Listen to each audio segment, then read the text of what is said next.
Babalik pa yon mga boss. Papalitan natin ng ibang panggilid. Dahil yung panggilid na nabili natin dito sa bayan is may meow.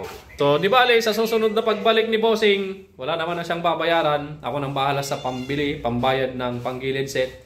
Sa labor, wala na rin siyang babayaran. Alright. Sana all. A few moments later. Ayun, so conversion sa 175cc ang gagawin natin ngayon mga bossing. Ayan o. TMX 125 Alpha from Bayambang, Pangasinan. Ayan, napaluwag na natin yung crankshell gamit ang boring tools.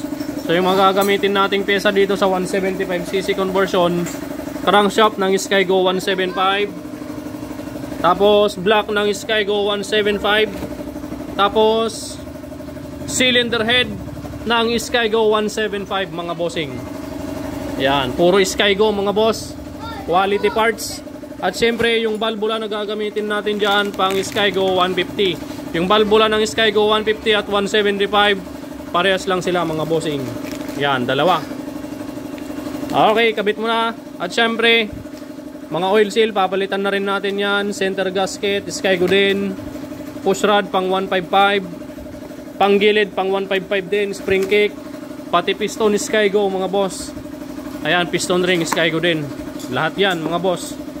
Okay, shoutout kay Kabro from Bayambang, Pangasinan. Assemble na natin itong makina niya.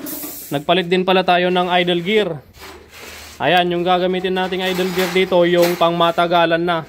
Ayan, steel bushing yung idle gear na ginamit natin dito para matagal. Dahil yung kanyang dating idle gear, yung tanso na pudpud na, malakas ng kalog. Yan o, pudpud na yung tanso.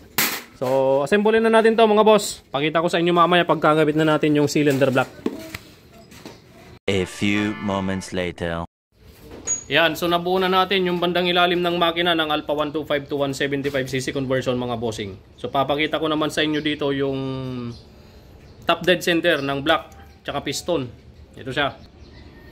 Alright, Skygo, ang mga ginamit natin dito is Skygo Sigunyal, Skygo na block, Skygo na piston. So ngayon ito yung top dead center niya mga bossing. Yan, kunya. Yan yung kunya, nakapagitna, nakapaturo dito sa gitna. And then yung piston, ayun na siya. Napakaganda ng top dead center. Saktong sakto, pero kapag tinignan mo dito sa side, medyo nakaumbok pa yung piston. Yun o, nakalitaw pa yung gitna ng piston. Yan, patungan natin ng kwan. So, T-range. You know. Tabig eh. So, mas maganda yung compression nito mga boss. Yan. Ganda oh. So, ang ginawa natin dito kasi mga boss is pinatabas pa natin yung ibabaw ng block. Siguro 1.5 mm yung pinatabas natin dito sa ibabaw ng block para mas maganda yung top dead center. Mas maganda yung compression. Ano brother? Yan. Shoutout kay Angelo. Tatay ni Bossing. Anong pangalan ni Bossing bro? Jonathan. Yan, Bossing Jonathan. Nasaan si Boss Jonathan? Ha? Yung kuya mo? Si Boss Joel. Ay, Joel naman. Siya si Jonathan. Si Boss Joel nasa ibang bansa. Yan, shoutout Boss Joel. Ito na yung TMX Alpha 125 mo to 175cc conversion. Malapit nang matapos. Cylinder head na gagamitin natin. Ito, yan, ang bigat. Skygo 175 din to mga bossing. Yan, bago na yung balbula nito, yung pinakita ko sa inyo kanina. Yan. DL15, same lang sila, intake tsaka exhaust. Alright. Napakaganda nito kapag naisalpak na natin. No? Yan ang itsura niya, Boss Joel. Napakasanting na oh. Nagpintas, boss. Okay, lagay na natin yung gasket, tapos yung stud bolt, papalitan din natin yan, tsaka push rod, tapos kabit na natin tong cylinder head. Quality.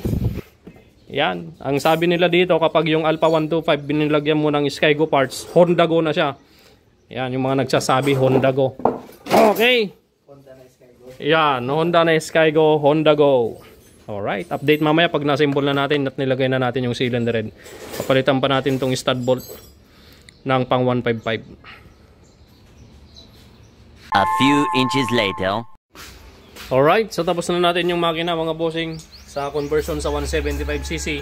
Si pare Jeric, busy sa wirings. So kinabit niya yung digital speed meter panel. Ayan, tignan natin. Yun o. Yan. Guwapo. Nice. Kaya lang, yung fuel gauge hindi gumagana kasi wala namang gauge tong tangke pare, no? Walang floater yung tangke. So, props lang yan yung empty gauge. Empty talaga kasi empty na. Ayan, no? Empty na talaga. So, design lang yan. Ngayon, MDL naman yung kinakabit niya. So, kung tayo pang gagawa niyan, wala na. Sigurado. Aabutin na tayo ng alas 8 ng gabi yan, bro. Tapos, uwi pa kayo. Tatlong oras, no? Oo, kasi 40 lang. Takbong 40 lang. Okay? Kasi pare Jeric na yung bahala dyan. Ayan. Panda rin natin yan mamaya kapag natapos na si pare Jeric. Tapos, diretso test drive tayo. Ayan. Uncle. Okay ka lang, Uncle? Pagod na. Pagod na. Ganyan ang nagpapagawa ng motor, Uncle. Lalo na pag-overhaul. Conversion. Nakakainip. Yan, oh. So, hintayin lang natin matapos si pare Jeric. Yan, op! Okay na, gawin dan. Hindi ko magbayad. Oo. Yun ang problema. Pagtsagaan mo muna.